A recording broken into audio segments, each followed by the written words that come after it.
Kecelakaan beruntun di Tol Pejagan Brebes libatkan 5 kendaraan mobil sedan ringsek. Dilansir dari Tribun News, video kecelakaan beruntun di jalan tol di wilayah Kabupaten Brebes beredar secara luas di media sosial.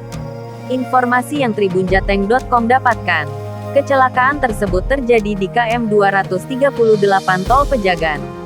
Kejadian terjadi pada Jumat tanggal 29 April tahun 2022, dini hari.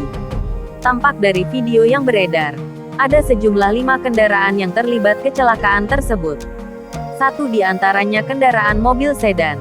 Kondisi mobil sedan tersebut tampak mengalami kerusakan yang parah. Bagian belakang mobil hingga ringsek dan penyok. Kemudian nampak beberapa bus yang juga terlibat kecelakaan, yaitu Poraya dan Podamri. Bagian depan dari Poraya pun ringsek menabrak bagian belakang Podamri.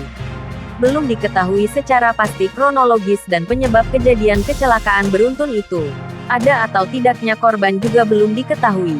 Saat dikonfirmasi, Kasat Lantas Polres Brebes AKP Endah Setianingsih tidak memberikan respon dan jawaban, baik saat dihubungi melalui pesan WhatsApp maupun melalui telepon seluler.